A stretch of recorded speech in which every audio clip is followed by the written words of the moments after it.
Fala galera, sejam muito bem-vindos à nona videoaula do curso Data Science e Machine Learning na Prática, Introdução e Aplicações na Indústria de Processos.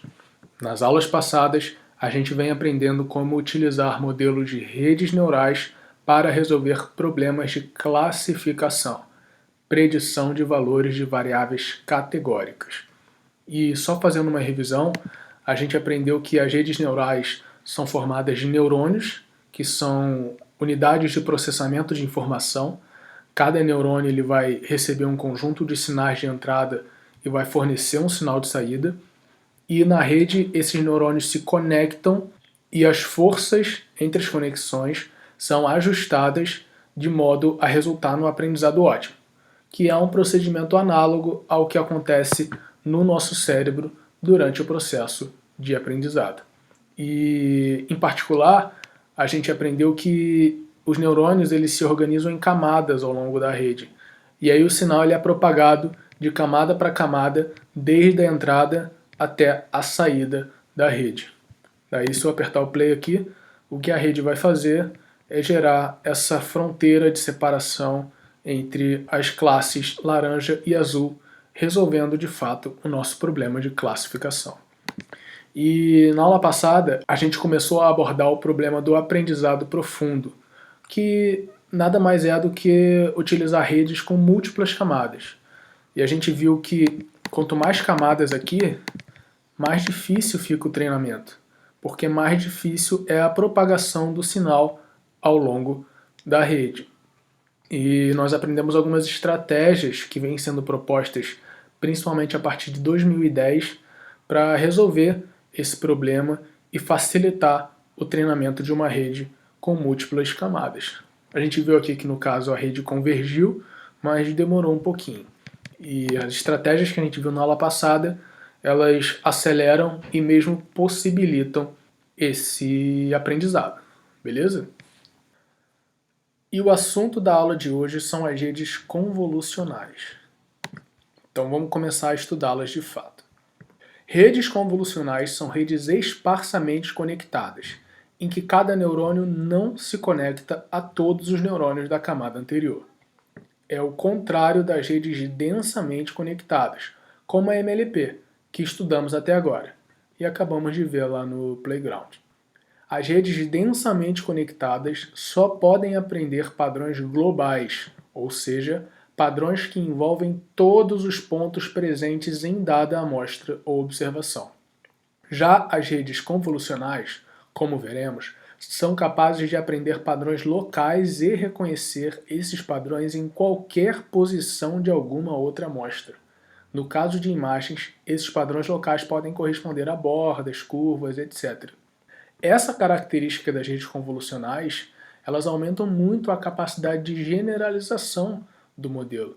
Porque se a rede consegue reconhecer um padrão num canto da imagem e depois reconhecer esse mesmo padrão em uma outra posição, isso significa que ela consegue aplicar o que ela aprendeu a mais amostras durante o processo de predição. Amostras mais variadas. Ao longo da estrutura da rede, conforme se avança nas camadas mais profundas, os padrões locais simples vão sendo agregados e tornando-se cada vez mais complexos. É uma estrutura de aprendizado análoga à que se observa no córtex visual, estrutura do cérebro responsável pelo processamento da informação visual. Por isso as redes convolucionais são tão utilizadas para processar imagens. Matematicamente, a rede efetua o aprendizado desses padrões locais por meio da operação de convolução, explicado a seguir.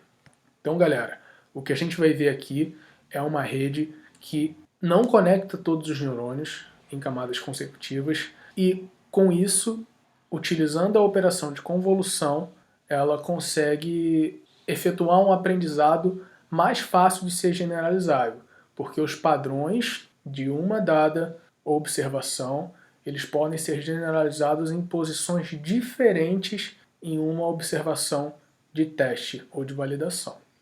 É isso que a rede convolucional faz e que a gente vai ver daqui em diante é como que ela faz isso, né? Como que a rede funciona de fato. Para alimentar uma imagem à rede, é necessário representá-la como um tensor. Por exemplo, a seguir é ilustrada a representação da imagem de um cãozinho como um tensor tridimensional de pixels. No caso, o tensor resultante possui formato 15 por 20 por 3, ou seja, são 15 linhas, 20 colunas e 3 canais de cores. É geralmente isso que a gente faz quando a gente vai representar uma imagem de forma matemática para fornecer para uma rede neural. A gente decompõe a imagem em canais de cores. No caso aqui, os canais vermelho, verde e azul. E cada um desses canais é uma matriz, tem linhas e colunas, e a estrutura matemática resultante a gente chama de tensor, né, que é um objeto com 3 dimensões. Não apenas 2 como uma matriz, mas 3 dimensões. A largura, a altura e a profundidade. Em seguida, a imagem passa por uma camada convolucional. Nessa camada, aplica-se a operação de convolução.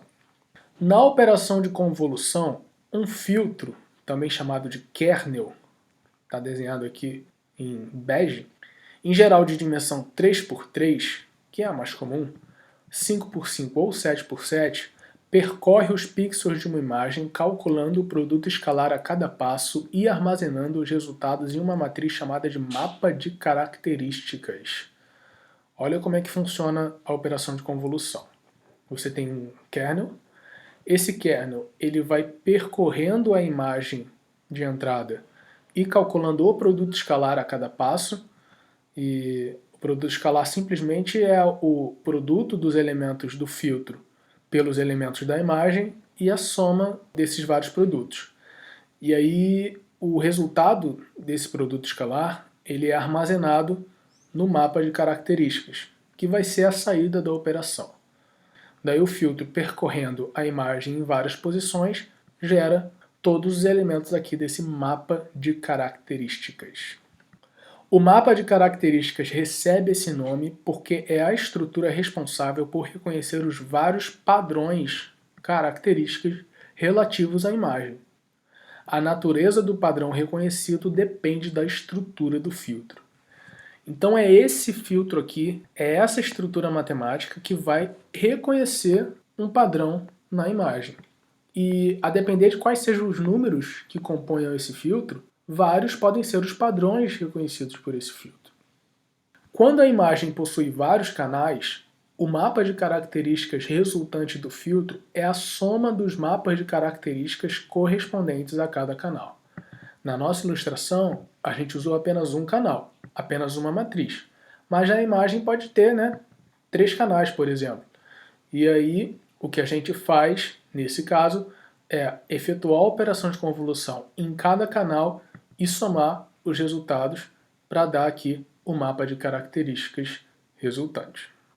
A camada convolucional pode ter vários filtros, cada um dando origem a um mapa de características. Na ilustração, a gente viu apenas um filtro, mas não necessariamente precisa ser um, podem ser vários. E esses vários filtros vão dar origem a vários mapas de características de saída da operação de convolução. Cada elemento de um mapa de características corresponde a um neurônio. Os neurônios em um mesmo mapa de características compartilham os mesmos parâmetros, que são os pesos. Em geral, a matriz de números que constitui cada filtro de dada camada é um parâmetro da rede, ou seja, é ajustada junto com os pesos de modo a resultar num aprendizado ótimo. O que isso significa? Você não precisa determinar quais são os números que compõem o filtro. A rede determina isso para você de modo a resultar no melhor aprendizado que ela consiga. O número de filtros de dada camada é um hiperparâmetro, deve ser determinado a priori. Isso você tem que definir antes de começar o treino. Quantos filtros vão ter em cada camada. Mas a natureza do filtro, os números que compõem cada filtro, você não precisa determinar. Os múltiplos mapas de características podem ser alimentados a uma nova camada convolucional, resultando em novos mapas, como ilustrado. Aqui a gente tem de novo a ilustração da operação de convolução. E aí aqui já com a entrada sendo mapa de características, né? Porque a entrada da primeira camada convolucional é a imagem original. Só que a entrada da segunda camada convolucional é a saída da primeira, que já não é mais a imagem original, é a imagem já filtrada, que já passou pela operação de convolução. E aí o que vai acontecer é que a entrada dessa segunda camada convolucional vão ser os mapas de características de saída da primeira camada. No caso aqui, a gente tem um mapa de características de entrada de dimensão 5 por 5 por 1. E aí você tem aqui o filtro, e esse filtro vai gerar o mapa de saída. Lembre-se de que a entrada pode ter vários canais correspondentes aos vários mapas de características, podem haver vários filtros, e esses vários filtros vão dar origem a vários mapas de características de saída. E é assim que a rede funciona. Cada camada convolucional recebe um tensor que vem da camada anterior e fornece um outro tensor que vai alimentar a próxima camada. Cada neurônio de um mapa de características da saída conecta-se a apenas uma porção dos neurônios dos mapas da entrada. A porção da camada anterior que se conecta a um neurônio é chamada de seu campo receptivo. A figura a seguir ilustra bem o conceito de campo receptivo de um neurônio. Aqui embaixo a gente tem um mapa da camada de entrada, e em cima a gente tem qual seria o mapa da saída. Tá? E aí você vê que cada neurônio do mapa da saída enxerga uma porção dos neurônios do mapa da entrada. E essa porção ela é determinada pelo tamanho do kernel, pelo tamanho do filtro. A operação de convolução faz com que o mapa de saída tenha formato menor do que o mapa de entrada. De modo a fazer com que o formato seja o mesmo, pode-se utilizar estratégias de preenchimento, ou padding, em inglês. Na estratégia a seguir, conhecida como zero padding ou same padding, adicionam-se zeros às bordas do mapa de entrada, de modo que o mapa de saída possua o mesmo formato da entrada. É uma maneira de preservar as informações das bordas ao longo da rede. Então o que a gente faz aqui é colocar esses zeros ao redor do mapa de entrada para o mapa de saída ter o mesmo formato da entrada. E com isso a gente faz com que as informações que estão presentes nas bordas não sejam perdidas ao longo das camadas mais profundas.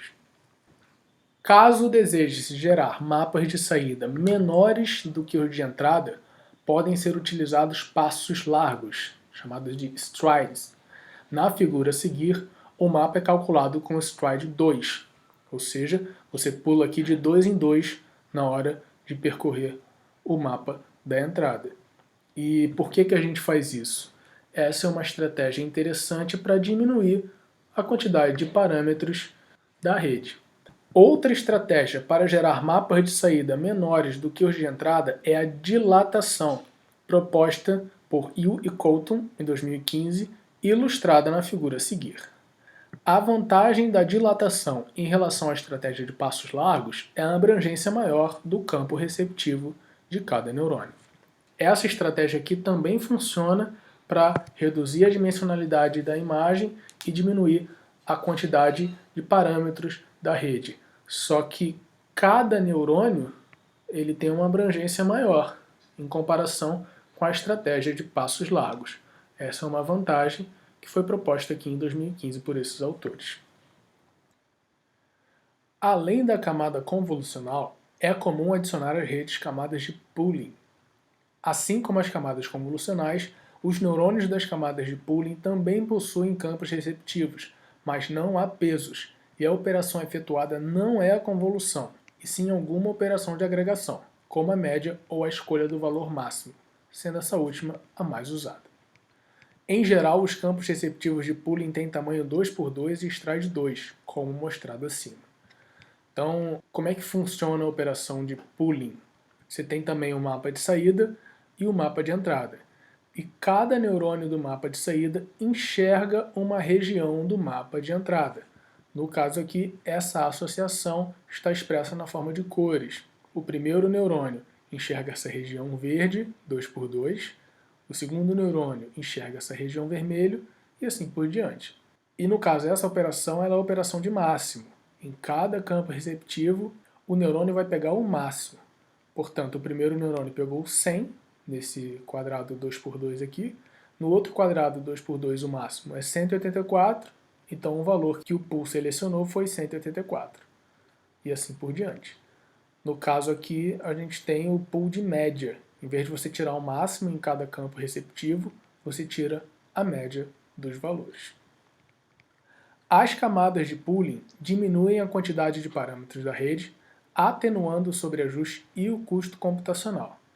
Porque quando você faz isso, né, você diminui a quantidade de parâmetros da rede, porque você pega um quadrado aqui, que no caso tem 4×4, e transforma em um de 2×2. Além do mais, como a agregação da informação de janelas maiores em janelas menores, os campos receptivos das camadas mais profundas da rede, mesmo sendo pequenos, possuem informações relativas a toda a imagem original. Isso possibilita a criação de padrões globais e mais complexos, abstratos, nas camadas profundas. Gente, conforme a gente vai avançando numa rede convolucional, os mapas de características vão ficando cada vez menores. E aí, o nosso objetivo é que esses mapas de características, mesmo sendo pequenos, eles tenham informações relativas a toda a imagem.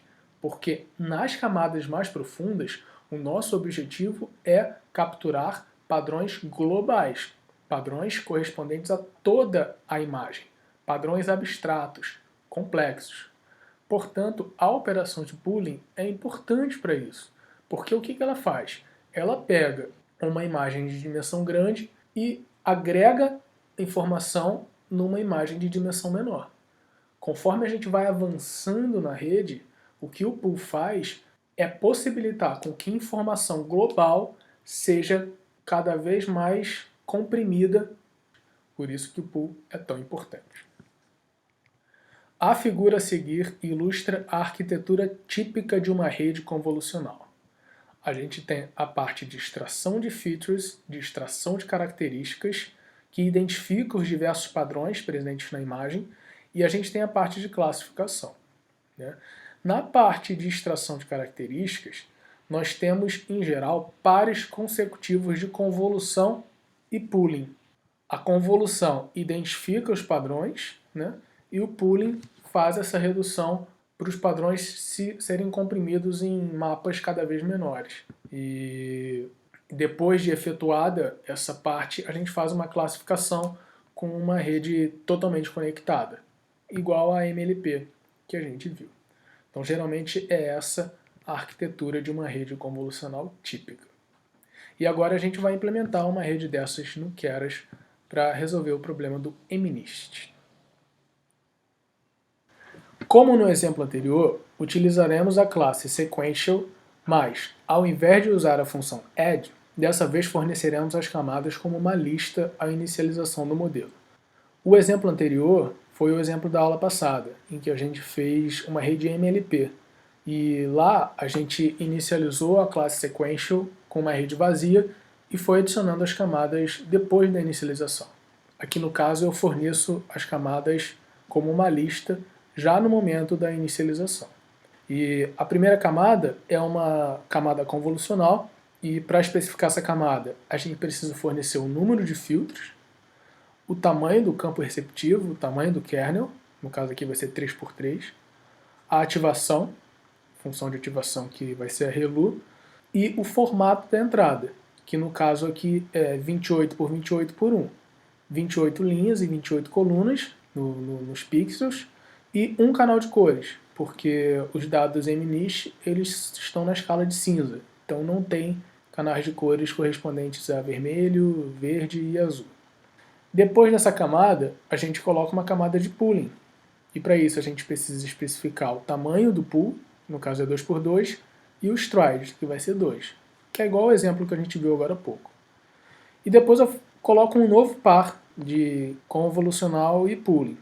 E aí, as redes elas podem ter vários desses pares em sequência. No caso aqui eu só coloquei 2 pares. E aí depois desses dois pares eu faço a camada totalmente conectada. E antes dessa camada eu preciso achatar os valores, porque se você lembrar, na camada totalmente conectada o que entra é um vetor, não um tensor, né? Então eu vou pegar esse tensor que saiu dessa camada de pooling e vou achatar, vou transformar em um vetor com apenas uma dimensão. E aí a saída, né, dessa camada, que é esse vetor, vai entrar na camada densa, que vai ter 64 neurônios, e depois eu coloco um dropout, que é aquela estratégia de regularização que a gente viu no final da aula passada. Eu vou desligar 20% dos neurônios aleatoriamente, esperando que isso aumente a capacidade de generalização da rede. Aí depois eu coloco a última camada, que é a camada de saída, que tem 10 neurônios, que vai fazer a classificação. A função de ativação vai ser a softmax, que vai fornecer as probabilidades de cada um dos 10 dígitos. E aí depois eu compilo esse modelo, fornecendo a perda, o otimizador e a métrica de avaliação. É isso que eu faço quando eu defino uma rede convolucional no Keras. Vamos visualizar a estrutura do modelo. Então aqui a gente consegue ver, né, cada camada, qual é o formato da saída e quantos parâmetros tem em cada camada. A gente percebe que são bem mais camadas do que o modelo MLP, mas a quantidade de parâmetros é menor. A arquitetura é típica de uma rede convolucional, pares consecutivos de camadas convolucionais pooling, com os tamanhos dos mapas de características diminuindo e o número de filtros aumentando conforme se avança na profundidade. É conveniente ter um número maior de filtros nas camadas mais profundas, porque em geral há muito mais possibilidades de padrões complexos do que de padrões simples. Lembre-se de que a identificação de padrões complexos se dá por meio da combinação dos padrões simples. Então lembrando, nas primeiras camadas da rede, a gente tem a identificação dos padrões simples. E aí, conforme a gente vai avançando na profundidade, esses padrões simples vão ser combinados e se transformar nos padrões abstratos, complexos. Por isso que é conveniente ir aumentando o número de filtros ao longo da rede, nas camadas mais profundas, para que mais padrões complexos possam ser detectados. Lembre-se de que cada filtro vai determinar um tipo de padrão que a rede vai capturar. Na próxima célula é efetuado o treino da rede. Então eu vou chamar a função fit de forma parecida com o que eu fiz na aula passada. Eu não posso fornecer os dados de treino na forma como eles estão, né? Porque se vocês lembrarem da estrutura desse x-treino, as linhas correspondem às amostras e as colunas correspondem aos pixels. E aí existem 784 colunas. Só que para a rede convolucional, a gente precisa fornecer a imagem no formato correto, que é 28 por 28. Então por isso eu faço um reshape aqui. Esse -1, ele está aqui só para identificar que eu quero manter a primeira dimensão do jeito que ela é. Eu quero que a primeira dimensão corresponda às várias amostras do conjunto, às várias imagens. E daí a segunda e a terceira dimensão vão corresponder à imagem de fato e a última dimensão aos canais de cada imagem. No caso aqui eu só tenho um canal. Então, o que vai resultar aqui é um tensor em que a primeira dimensão eu tenho as amostras, cada imagem. Na segunda e na terceira dimensão eu tenho as dimensões da imagem em si. E na última dimensão eu tenho os canais dessa imagem, que no caso aqui é só um, porque a imagem está na escala de cinza. Forneço o y-treino, o tamanho do lote, o número de épocas e os dados de validação eu reorganizo aqui da mesma forma. E o que acontece é que a gente tem aqui as 10 épocas sendo impressas na tela. A gente vê que a acurácia ela vai aumentando e a perda vai diminuindo, como a gente espera que aconteça. Aqui também tem a perda da validação e a acurácia da validação com comportamento parecido. Visualizando a curva de aprendizado, aquela bem esperada, né? Perda caindo e acurácia subindo. Matrizes de confusão, dê uma olhada. O desempenho é melhor em relação à rede MLP, que a gente alcança quase 0,99 de acurácia. Na rede MLP era ali na ordem de 0,97, beirando 0,98. E Que tal a gente dar uma olhada nas imagens que a rede classificou incorretamente? Porque são poucas, né, se você olhar aqui, e pode ser instrutivo a gente ver o que está causando o erro da rede. Aí aqui nessa célula eu ploto os vários dígitos correspondentes aos erros. Então, gente, dê uma olhada nisso aqui. Olha que interessante. Alguns dígitos foram escritos de maneira bem inusual. Por exemplo, olha esse aqui. Que número é esse? Eu realmente não sei que dígito é esse. Eu não consigo nem imaginar. Talvez um 3, um 7. Um exercício interessante é predizer você mesmo os dígitos de cada uma dessas imagens e calcular sua acurácia humana. Tenta aí, eu duvido que você acerte tudo. E aqui realmente alguns dígitos são bem esquisitos. É possível melhorar ainda mais os resultados no conjunto MNIST. Esse vai ser o tema do nosso Mão na Aula. Só que a partir de agora a gente vai começar um novo estudo de caso de natureza industrial. O nosso próximo estudo de caso vai ser a detecção de falhas em um processo de fundição. A gente já estudou a detecção de falhas no contexto do controle estatístico multivariado de processos, utilizando o PCA, que era um algoritmo não supervisionado. Hoje a gente vai estudar um problema parecido, só que formulado de uma outra maneira, como um problema de classificação binária utilizando modelos supervisionados de redes convolucionais, no contexto da visão computacional. E o processo, ele é um processo de fundição, e o conjunto de dados ele é proveniente da companhia Pilot Technocast e é composto por imagens de peças regulares e defeituosas resultantes de um processo de fundição. Como é que funciona esse processo? O material metálico fundido é alimentado a um molde e, durante o resfriamento, solidifica-se na forma desejada, como ilustrado a seguir. Depois vocês podem dar uma olhada nesse vídeo que ilustra bem o funcionamento do processo. E aí esse processo ele gera defeitos de diferentes naturezas, rebarbas, porosidades, trincas, defeitos na superfície, dimensões ou forma incorretas, etc. Você pode dar uma olhada nesse vídeo que tem uma dica aqui, por exemplo, para você acabar com a porosidade na fundição. E as peças em questão são impulsores de bombas submersíveis. E aí eu coloco os vídeos também para você ver como é que funciona uma bomba submersível e qual é o papel de um impulsor nesse caso. Vamos importar os dados. Eles estão organizados em duas pastas, de acordo com essa estrutura aqui. Dados de teste, dados de treino, e aí você tem cada uma das classes, né? A classe defeituosa e a classe OK. Essa estrutura é conveniente porque no momento da leitura pelo Keras há o reconhecimento das classes defFront e OKFront de acordo com os nomes das pastas. O Keras já identifica para você quais são as classes de acordo com a maneira como você organiza os arquivos. Aqui a gente armazena os caminhos, né, das pastas. E vamos usar o Matplotlib para dar uma olhada em duas peças aleatórias, uma normal e uma defeituosa. Olha, dê uma olhada. Aqui é a peça OK. E aqui é a peça defeituosa. A gente consegue ver que tem um ponto aqui diferente. Esse talvez seja o defeito, né? E são esses dois tipos de imagens que os modelos vão precisar distinguir e dizer para a gente qual é que está boa, que está OK, e qual é que está defeituosa. E aí vamos gerar os nossos dados com Keras.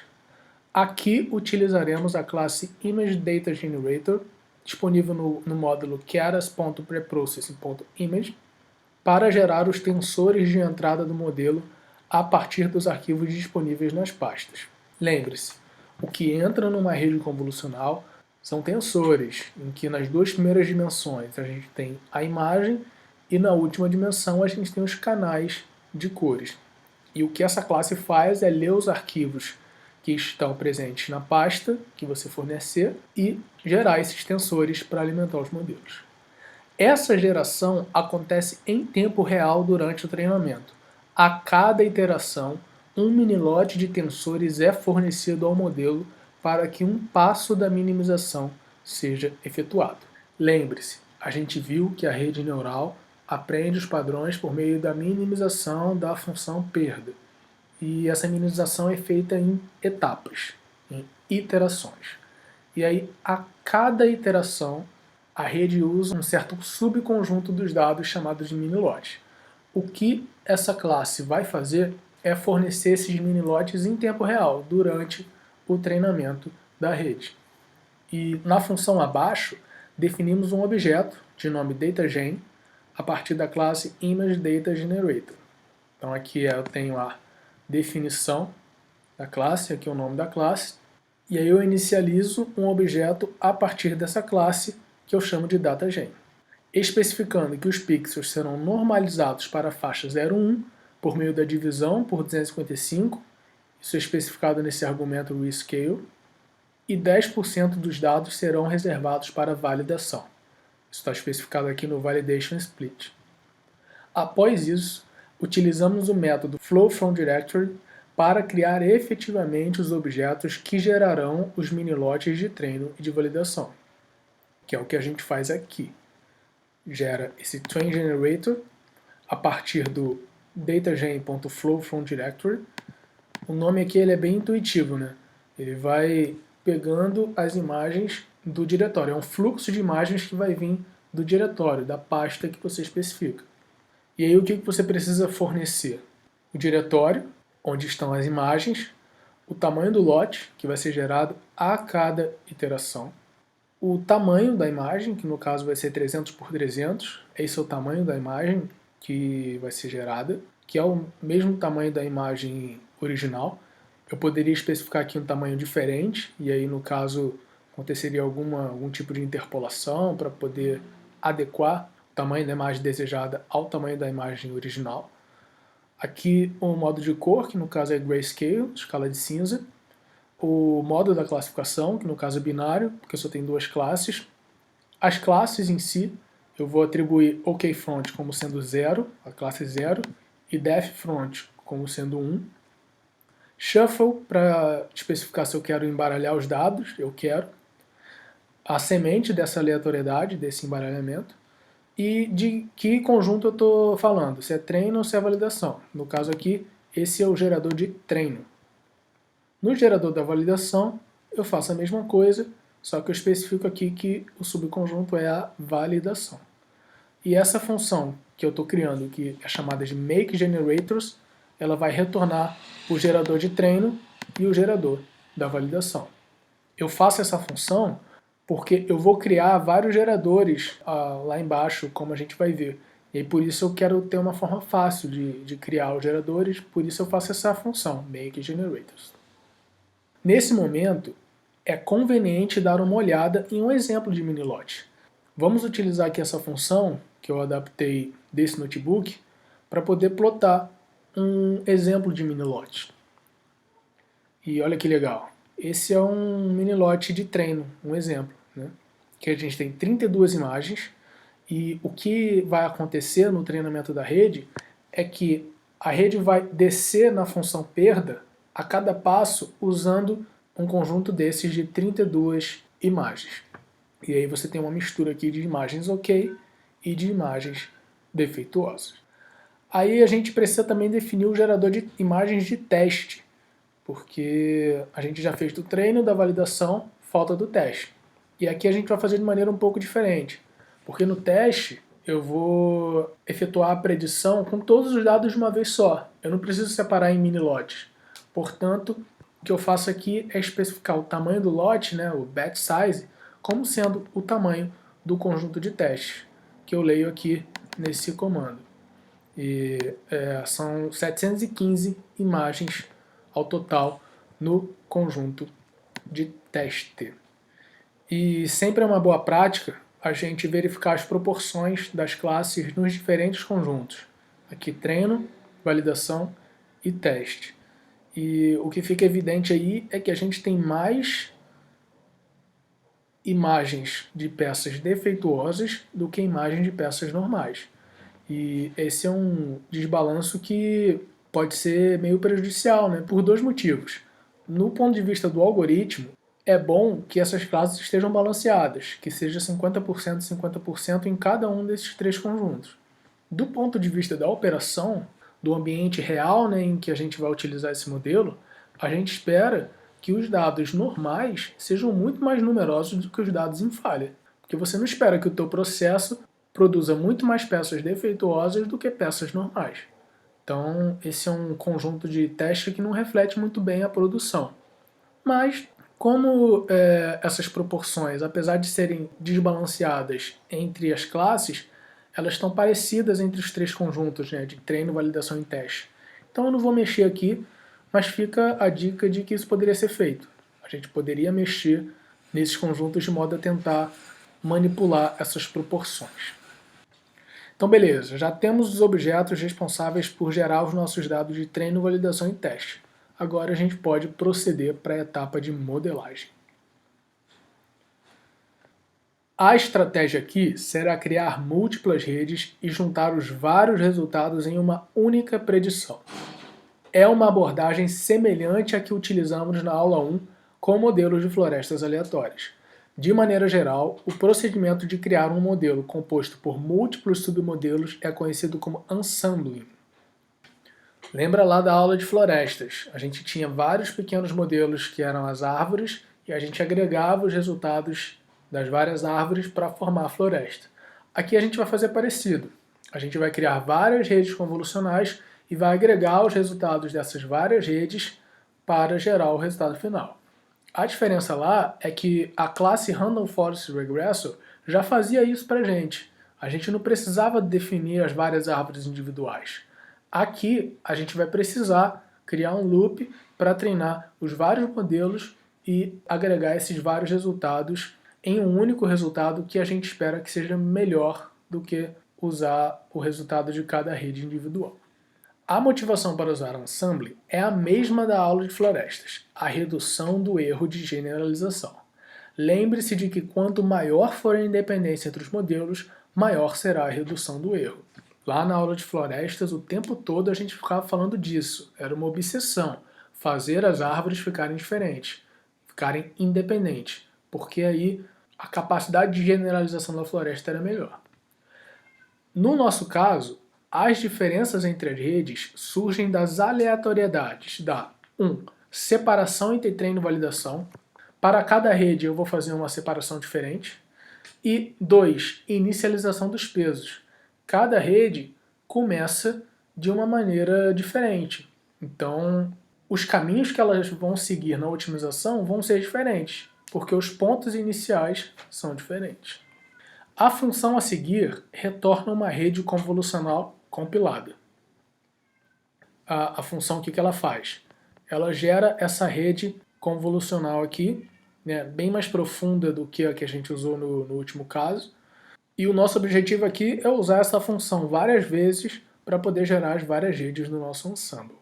Perceba a estratégia que eu estou usando, que é parecida com a estratégia da outra rede. Eu estou aumentando o número de filtros conforme eu vou avançando na profundidade, né, 16 até 256.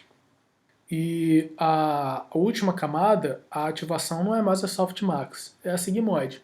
Porque como só tem duas classes, a Sigmoid ela consegue classificar bem, né, porque ela vai de 0 até 1.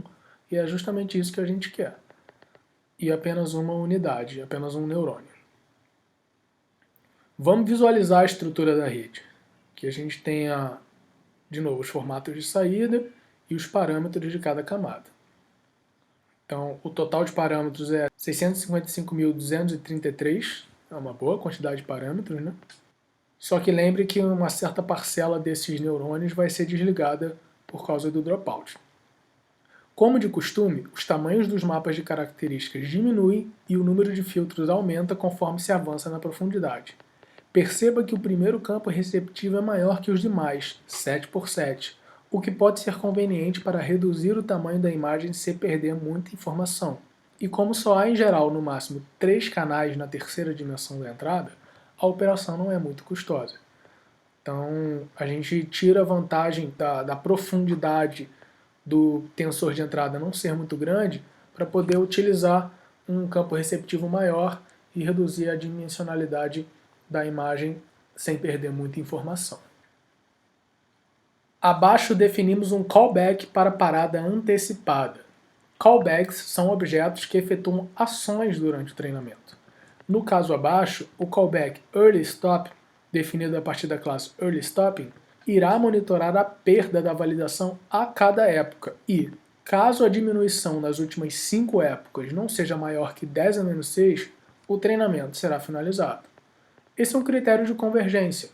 A gente precisa especificar esse critério de convergência como um callback e fornecer esse objeto para a função de treinamento. Observe a diferença lá para o scikit-learn. Lá já era automático. Você não precisava fornecer callback nenhum, já tinha um critério de convergência por trás. Aqui, você precisa definir o critério de convergência por meio desse objeto. Beleza, pronto. Já podemos treinar. Na célula abaixo, as várias redes são treinadas em sequência. Repare na presença de outro callback, o checkpoint, instanciado da classe ModelCheckpoint e responsável por salvar o modelo com melhor desempenho, medido em relação à perda da validação. Isso é útil porque não necessariamente o resultado da última época é o melhor. Lembre-se, a rede ela vai otimizando descendo a ladeira da função perda. Só que o último passo pode não ser o melhor modelo em relação à perda da validação. Portanto, a gente monitora essa perda da validação e escolhe o modelo que tem o menor valor de perda em relação à validação. E a gente espera que esse modelo seja o mais generalizável de todas as épocas que foram efetuadas. Aqui a gente tem então o loop em que eu vou fazer o treinamento. Eu defino um número de modelos do ensemble. Quando você estiver rodando esse notebook, você pode variar esse número de modelos. Se você quiser obter um resultado rápido, você diminui esse número, porque com 10 redes demora um tempo considerável. Você pode também, se tiver com paciência, aumentar esse número para ver se o resultado vai melhorar. Vou criar aqui listas que vão armazenar os modelos e os históricos de resultados. No caso aqui, eu vou criar uma lista cheia de zeros do tamanho nModels e vou fazer um loop ao longo dos modelos. Vou gerar os conjuntos de treino e validação a cada treinamento. Vou gerar uma nova rede a cada treinamento, com a mesma arquitetura sempre, mas com pesos iniciais diferentes. Vou criar aqui o checkpoint para poder salvar o melhor modelo. Vou salvar nesse arquivo aqui, tá? E aí vou treinar. Vou treinar usando a função fit. Vou fornecer aqui um gerador de treino, um gerador de validação. Vou especificar um número de épocas. Vou especificar o callbacks. E o verbose igual a 0 é para ele não ficar imprimindo todas as épocas, porque ia encher a tela, né? 10 modelos, cada um com no máximo 30 épocas, então ia ficar 300 épocas aí na tela, por isso que eu desliguei o verbose aqui. E aí eu imprimo os resultados após o término do treino da rede, para eu poder ver sempre que cada rede terminar o resultado final. E aqui a gente tem os vários resultados. Você percebe que a rede 1 ela conseguiu convergir em 18 épocas. Já a rede 2 precisou de 23 épocas. A rede 3 precisou de 28 épocas. E os valores em que elas convergem são diferentes, olha. Aqui, a Coraça da validação, 9955. Aqui, 994. Aqui, 9985. E você consegue ver as diferenças, né? Para as várias redes do nosso ensemble. Essa variabilidade entre as redes é justamente o que introduz a vantagem do ensemble, porque quando você agrega todas essas redes para criar uma única predição, você espera que o resultado seja melhor do que usar uma rede só. E o tempo computacional aqui que a gente vê durou 52 minutos para fazer esse treinamento. E usando a GPU. Esse notebook ele está com a GPU ligada. Se fosse CPU, eu nem sei quanto tempo isso ia demorar, acho que nem seria possível rodar no Kaggle, porque o Kaggle tem um limite de tempo, né, para você rodar notebook. No caso aí, a GPU estava ligada. Agora vamos fazer uma análise dos resultados. Primeiro plotando as curvas de aprendizado, só para a gente conferir que as trajetórias de cada um dos treinamentos são diferentes, por causa das aleatoriedades que estão associadas a cada um desses treinamentos. Vamos carregar as melhores configurações de cada um dos modelos. Para isso a gente carrega os arquivos aqui que foram salvos pelos callbacks. E vamos definir uma função para retornar a predição do ensemble. Essa função vai aceitar um gerador, que vai ser o gerador de dados de teste, e vai retornar para a gente a predição do ensemble como um todo. Lembre-se de que a rede fornece como saída, para cada imagem, uma probabilidade, ou seja, um número entre 0 e 1. Quanto mais perto de 0 está a probabilidade, mais a rede acredita que a imagem pertence à classe 0. Quanto mais perto de 1, mais ela acredita que a classe é 1. É isso que a rede te fornece. Ela não te indica simplesmente se a imagem ela faz parte da classe 0 ou da classe 1. Ela te indica uma probabilidade de a imagem ser 0 ou ser 1. Quanto mais perto essa probabilidade está de 1, mais a rede acredita que essa imagem está em falha. Quanto mais perto a probabilidade está de 0, mais a rede acredita que a imagem é normal, que ela não tem defeitos. Na função acima, a probabilidade do ensemble é calculada como a média das probabilidades fornecidas por cada rede. É isso que a gente faz aqui, ó. Calcula as probabilidades de cada um dos modelos e retorna a média dessas probabilidades para cada um dos modelos. Na próxima célula, aplicamos a função para calcular as probabilidades relativas ao conjunto de teste. Então, aqui estão as nossas probabilidades calculadas com a função que a gente acabou de definir. Para calcular as métricas de classificação, é necessário definir qual faixa de probabilidades está associada a cada classe. Em outras palavras, é preciso escolher o valor de corte que separa cada uma das duas classes. Porque a rede ela não te diz se a classe é 0 ou 1. Ela te dá um número que vai indicar uma probabilidade, 0,3. E aí o teu papel é definir 0,3 está associado à classe 0 ou à classe 1. Esse é o seu papel. A maneira mais intuitiva de efetuar esse procedimento é associar a classe 0 a faixa entre 0 e meio e associar a classe 1 a faixa entre meio e 1. Esse é o corte mais comum, porque ele é neutro, porque ele não privilegia nenhuma das classes, ele bota ali na metade. 50% é o corte. Menos que 50% de probabilidade, a classe é 0. Mais que 50% de probabilidade, a classe é 1. Apesar de meio ser o corte mais comum, podemos variar esse valor de modo a manipular as proporções entre erros do tipo 1 e do tipo 2, como a gente vai discutir mais adiante. Calculando as métricas. Então, ó, utilizando essa lógica, eu vou selecionar aqui as probabilidades maiores que meio para atribuir à classe 1. E aí a gente pode calcular a acurácia e a matriz de confusão. No caso aqui, a acurácia é 9958, que é um excelente desempenho, e a matriz de confusão ela está te dizendo o seguinte, ó, que das imagens sem defeitos, a rede não classificou nenhuma como defeituosa. E das imagens com defeitos, a rede classificou 3 como sendo sem defeitos. É isso que a matriz de confusão está te dizendo. E a gente pode explorar esses resultados com duas outras métricas para esse problema, que são a precisão e a revocação. Denotando a classe negativa como sendo das amostras normais, sem defeitos, e a classe positiva como sendo das amostras com defeitos, a gente pode definir essas duas grandezas, né? A precisão e a revocação. E o que elas significam? A precisão diz respeito à proporção de peças detectadas como defeituosas que está correta. A revocação diz respeito à proporção de peças defeituosas que são corretamente detectadas. Então, a precisão é uma medida da exatidão das detecções, enquanto a revocação é uma medida da completude das detecções. Do ponto de vista da teoria estatística, do teste de hipóteses, a precisão ela tem a ver com erros do tipo 1 e a revocação tem a ver com erros do tipo 2. Se você já estudou estatística, você deve se lembrar desses conceitos aí de testes de hipóteses. Uma métrica também muito usada é a F1, a média harmônica entre precisão e revocação.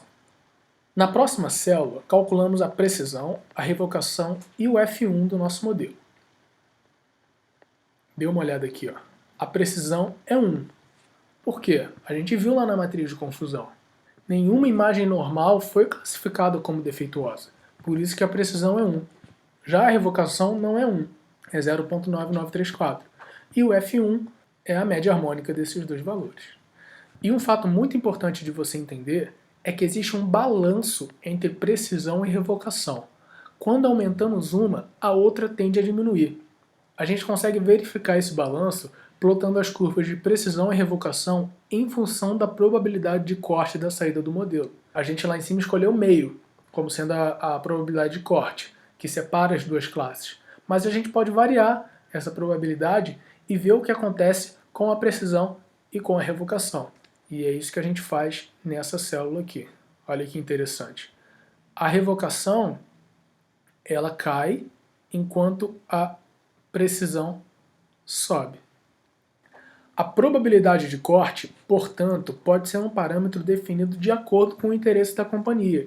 Se deseja-se diminuir ao máximo o prejuízo causado pelo desperdício de peças boas, ou seja, diminuir o risco de falsos positivos, deve-se selecionar um corte que resulte em máxima precisão.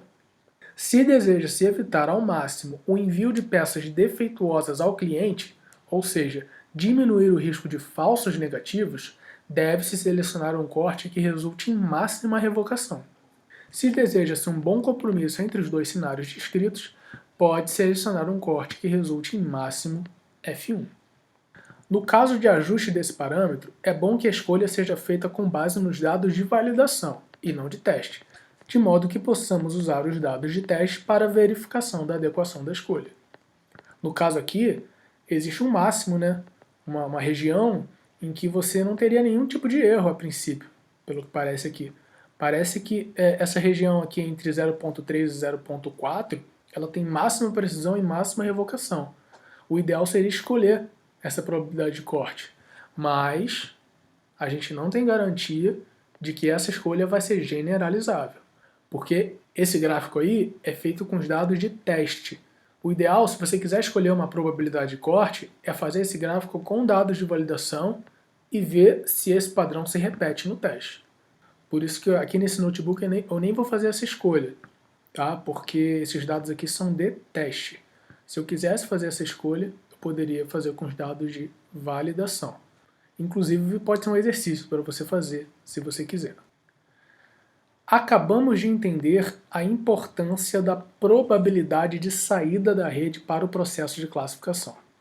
Nas próximas células, essa importância ficará ainda mais clara por meio de uma análise detalhada do conjunto de teste.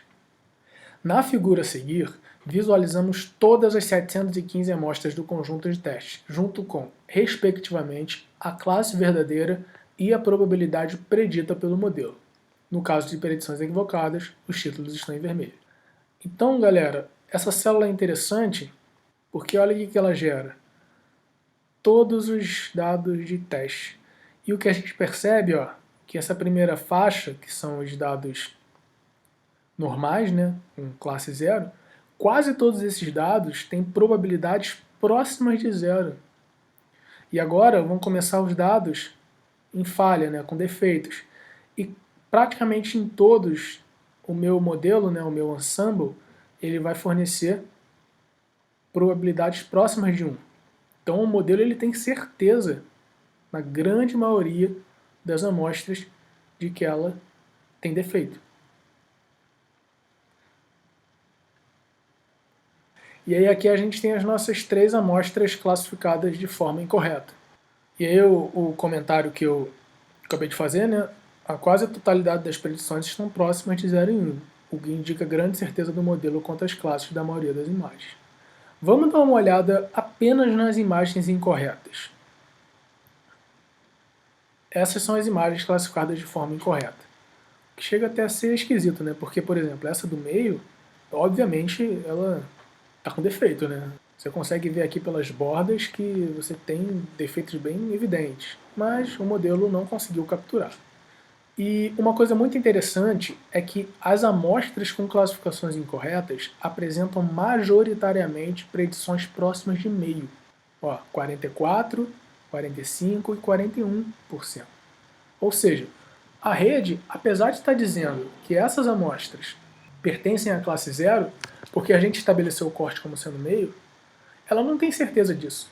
Na verdade, essas imagens, por terem probabilidades próximas de meio, longe de 0 e longe de 1, elas são imagens com grande incerteza. O ensemble de redes está dando uma probabilidade, mas essa probabilidade ela não é certeira, né? Na maioria dos casos é 0 ou 1.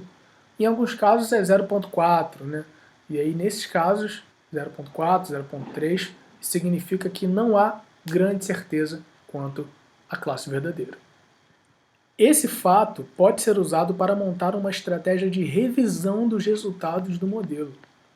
Predições cujas probabilidades estejam muito distantes de 0 ou 1, ou seja, em que o modelo não está muito confiante quanto ao pertencimento a alguma das classes, podem ser encaminhadas para verificação humana. Na célula abaixo, selecionamos as amostras que resultam em probabilidades distantes de 0 ou 1. O quão distantes podem ser parâmetros ajustáveis. No caso, o que a gente vai fazer aqui? Vai selecionar todas as amostras que resultam em probabilidades entre 0,25 e 0,75. Essa vai ser a nossa faixa considerada como suspeita. É a probabilidade muito longe de 0 e muito longe de 1. O nosso modelo, que é um ensemble de redes, ele não tem muita certeza quanto a essas amostras. Vamos dar uma olhada nelas. São 7 amostras a serem encaminhadas para a revisão humana, 0,98% do total, das quais 3 classificadas incorretamente. Percebe-se que apenas uma pequena fração das amostras encontra-se na faixa considerada suspeita. O uso de um ensemble de redes aumenta a acurácia geral, reduzindo as amostras nessa faixa, e ajuda também a trazer as médias das predições incertas para perto de meio, o que tende a trazer as imagens com classificações incorretas para dentro dessa faixa. Essa é a grande vantagem de a gente usar um ensemble de modelos nesse estudo de caso. A gente aumenta a acurácia, ou seja, você reduz o número de imagens suspeitas, só que você consegue colocar todas as imagens incorretas nessa faixa suspeita, porque você faz com que as probabilidades mais incertas sejam jogadas para mais longe de 0 ou 1, mais próximas de meio. Com uma rede só, não necessariamente isso aconteceria. É um cenário favorável para a implementação de uma estratégia de revisão das predições, resultando em um sistema de detecção que pode atingir a acurácia de 100% com baixo custo de HH, humano-hora. É exatamente isso aqui, ó. Você pega apenas 0,98% das amostras, 7, e encaminha para revisão humana. A estratégia de revisão é particularmente importante nesse processo porque mesmo baixas taxas de erro, de menos de 1%, podem resultar em consideráveis perdas econômicas, já que o custo de um único falso positivo ou negativo pode ser alto. Nesse caso aí, se a avaliação humana for correta, e se o ser humano conseguir identificar essas 3 imagens incorretas, a gente consegue atingir 100% de acurácia.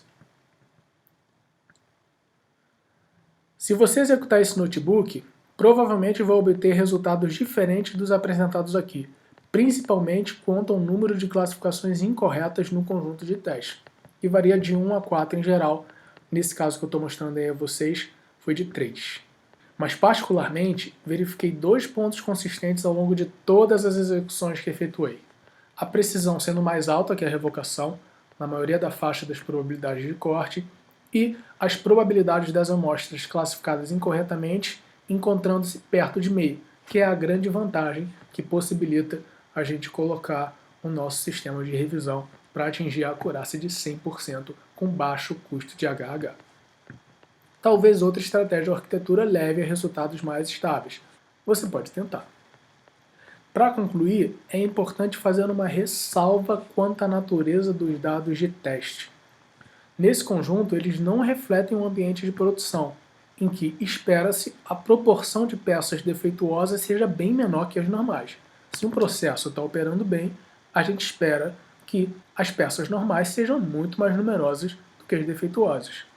Portanto, na prática, todos os resultados e conclusões deveriam ser reobtidos com dados que reflitam a operação da planta industrial, que infelizmente não estão disponíveis para este estudo de caso. A moral da história para você levar aqui, se você estiver numa empresa coletando seus dados, tente gerar um certo conjunto de dados que reflita o ambiente de produção para você poder verificar o desempenho do seu modelo. O conjunto de treino pode ser um conjunto que leve ao melhor aprendizado, mas o conjunto de teste e o conjunto de validação precisam ser conjuntos que reflitam o ambiente de produção em que o modelo será utilizado. E aí a gente finaliza essa aula com o Mão na Massa 4. Tente aprimorar os desempenhos dos modelos deste notebook. Há margem para melhorias nos resultados e nas eficiências computacionais. Algumas sugestões. Eu listo aqui uma série de sugestões, eu não vou fazer a leitura aqui, mas recomendo que você tente algumas delas, não precisa ser todas, e tente melhorar os resultados desse notebook. E durante os testes, é instrutivo verificar também quais modificações não ajudam ou mesmo pioram o desempenho. Porque aí você consegue ver o que é promissor de você fazer e o que não é tão promissor assim, para você ganhar experiência e aplicar nos seus casos práticos do teu cotidiano aí na pesquisa ou no trabalho. Na internet, em particular no Kaggle e principalmente para o MNIST, você pode encontrar implementações das ideias citadas acima ou de outras ideias. Há material de sobra para estudo e exploração. Boa jornada! Esse exercício é muito importante, porque você vai tentar turbinar os modelos, você vai descobrir técnicas que ajudam a melhorar o desempenho e você vai ganhar experiência com a utilização dos modelos. E tudo isso é muito importante na formação de um cientista de dados e praticante de aprendizado de máquina. E chegamos ao final da nossa aula, que a gente aprendeu aí os modelos de redes neurais. Estamos desde a videoaula 7 falando desses modelos. Para isso a gente estudou 3 conjuntos de dados e eu incentivo que você teste as suas novas habilidades com outros dados. E no caso de imagens, você pode criar o seu próprio conjunto. Você pode pensar num problema de classificação, sei lá, diferenciar gato de cachorro, esse é um clássico, mas pode ser qualquer outro. Diferenciar dia nublado de dia ensolarado só pela imagem do céu, essa é fácil de resolver, mas você pode pensar em qualquer outro problema, baixar as imagens do Google, separar lá nos diretórios das classes e fornecer para a tua rede convolucional. Agora você já pode fazer isso, para poder ir ganhando experiência com esse tipo de problema. Beleza, gente? Então até a próxima. Encerramos esse assunto de redes neurais. A gente se encontra na aula 10 daqui a uma semana. Tchau, tchau. Valeu!